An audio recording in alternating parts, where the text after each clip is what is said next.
আপনাদের কাছে শুধু এটুকু বলবো যে আপনারা সবর করেন আর আল্লাহকে ডাকেন যেন এই সমস্ত খুনি জালেম এদের হাত থেকে আমাদের দেশটা যেন রেহাই।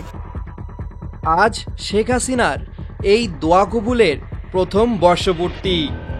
আজকের এই দিনে কেমন আছেন হাসিনা? দিল্লির কোনো এক সুরক্ষিত বাংলোর কক্ষে বসে তিনি কি আজ ঢাকার দিকে তাকিয়ে আছেন?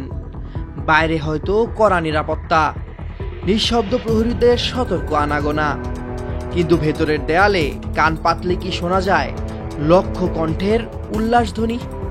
টিভি বা মোবাইলের স্ক্রিনে কি তিনি দেখছেন মানিক মিয়া অ্যাভিনিউয়ের জুলাই পুনর্জাগরণ? দেখছেন কি ড্রোন শোর ঝলকানি?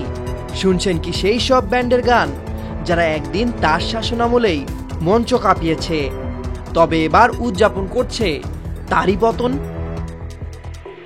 আজ 5ই আগস্ট। ক্যালেন্ডারের পাতায় একটি সাধারণ তারিখ হলেও বাংলাদেশের মানুষের কাছে এটি এখন 36শে জুলাই, এক ফ্যাসিবাদী শাসনের অবসানের বর্ষপূর্তি। ঢাকা আজ উৎসবের নগরী। স্লোগানে, গানে, সমাবেশে মুখর। প্রধান উপদেষ্টা জুলাই ঘোষণাপত্র পাঠ করছেন তরুণদের চোখে নতুন দিনের স্বপ্ন। আর এই সব কিছুর কেন্দ্রবিন্দু যিনি, সেই ক্ষমতাচ্যুত প্রধানমন্ত্রী শেখ হাসিনা আজ কেমন আছেন? সাংবাদিকতার নিরিখে উত্তরটা সহজ, তিনি ভারতে নির্বাসিত। কিন্তু মনস্তত্ত্বের গভীরে ডুব দিলে তার কি আজ খুব কান্না পাচ্ছে, নাকি রাগে ফুঁসছেন? পুরনো দিনের কথা ভেবে কি দীর্ঘশ্বাস ফেলছেন?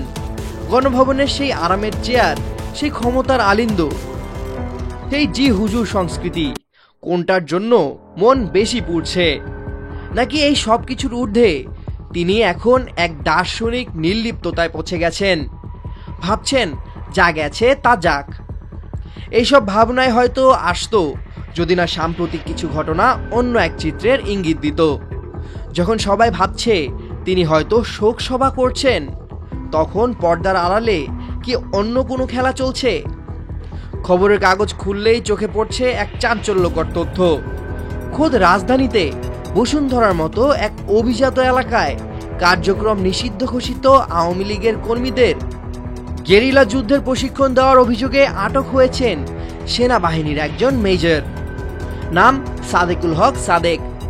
সেনাবাহিনীর পক্ষ থেকেই জানানো হয়েছে অভিযোগের সত্যতা মেলায় তাকে হেফাজতে নিয়ে তদন্ত করা হচ্ছে।